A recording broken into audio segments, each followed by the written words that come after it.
Pessoal, sejam bem-vindos a mais um vídeo aqui no Super Acadêmico. E hoje, essa semana, aliás, eu vou continuar com a playlist sobre o livro História da Filosofia Cristã, do Philotheus Bonnet e Etienne Gilson. Não se esqueça de se inscrever no canal, dar like no vídeo, continuar assistindo, compartilhando, vendo aí nossos shorts também, que estimulam as inscrições. Se inscrever se não está inscrito, comentar, fazer perguntas. Vamos em frente. Então, continuando aqui, eu chego no capítulo 5, em que os autores falam do Dionísio Pseudo-Areopagita. Eles explicam por que esse pseudo é que, na verdade, havia um outro Dionísio e ele era de uma outra cidade. E aí achavam que esse Dionísio era o dessa cidade de Ara...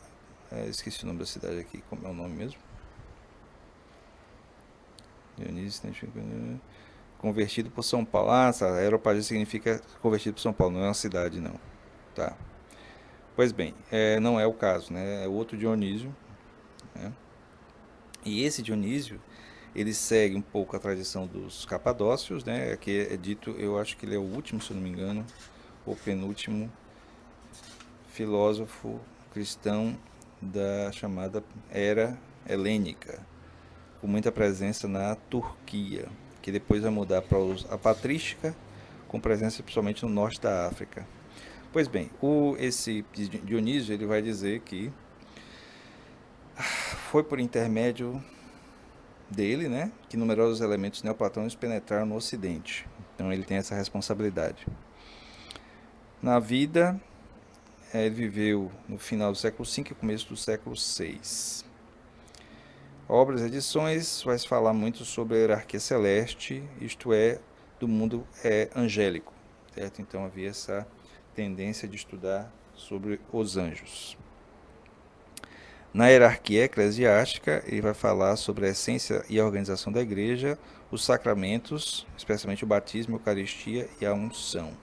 Então você vê que são os primeiros pensadores que sistematizaram as regras e os sentidos dos dogmas e procedimentos, né? Como é que chama? Procedimentos não, a liturgia, né? Os dogmas e as liturgias. É a maneira em que Deus se dá a conhecer pela ignorância mística. Então, há uma relação direta aí entre a apreensão mística da divindade e a ignorância no sentido mais racional. O que é interessante, né? Normalmente, pessoas com muito, digamos assim, uma base racional científica mais forte têm dificuldades em aceitar certos elementos da fé religiosa, da fé mística. O homem perito busca a Deus na obscuridade do não saber. Isso é profundo, porque tem que se deixar levar. É muito parecido com uma série de discursos, né, religiosos, místicos. Certo? Então, a obscuridade do não saber quer dizer que você se abre ao desconhecido. Por isso que a gente sempre fala que Deus é a grande alteridade, né, o grande outro, o total desconhecido. Os nomes que designam a Deus, a unidade de Deus. Então, ele tem um tópico aqui falando os nomes que designam a unidade de Deus. Então, Deus haveria nele uma expressão da bondade, é o bom. Então, essa é uma expressão que designa a unidade de Deus. E ele vai falar dos nomes que designam as distinções divinas, as diferenças. Então, você tem nomes para designar a unidade, como o bem, e nomes para designar a distinção, as diferenças. Então tem, por exemplo, né, a Santíssima Trindade, o Pai, o Filho e o Espírito Santo. Então você pode se referir a Deus como Deus Pai, como ao Filho, Jesus Cristo, e o Espírito Santo também.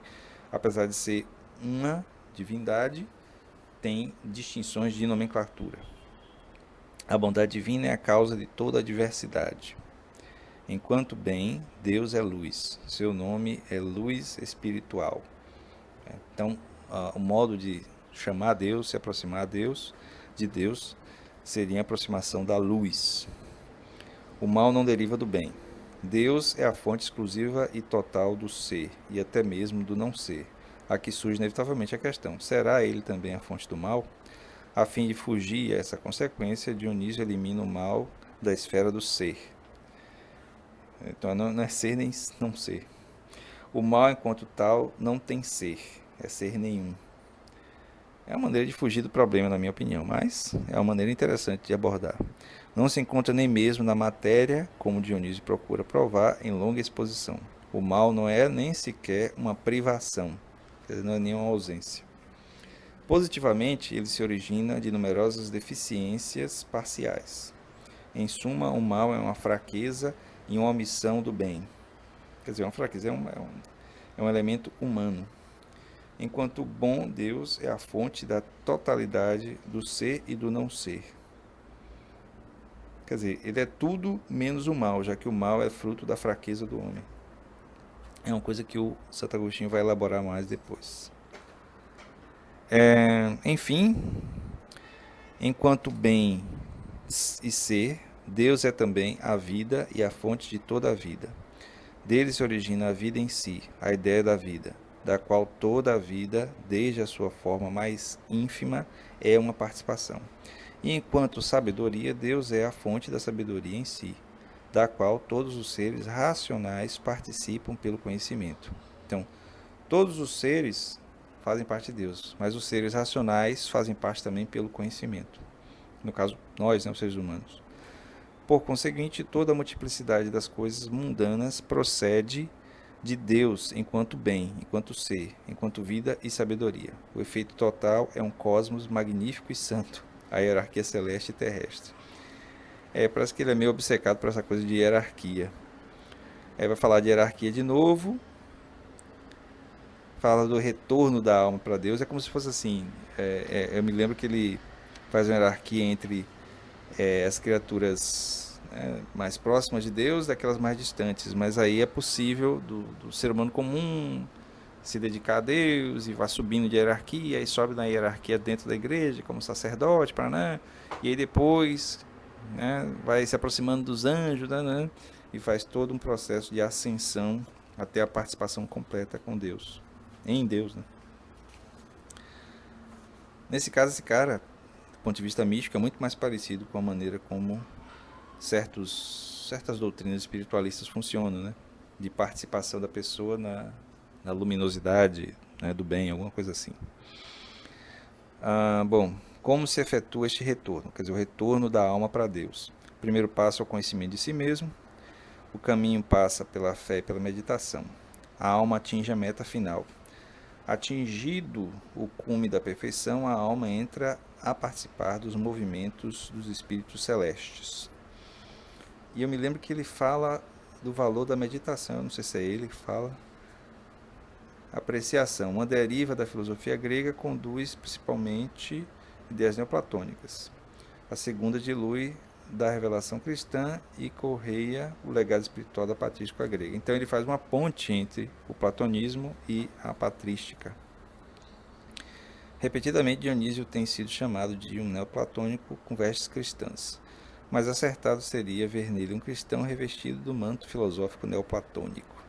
E realmente na filosofia de Platão tem muito essa conexão com elementos espiritualistas, principalmente pela influência dos cultos órficos e do pitagorismo.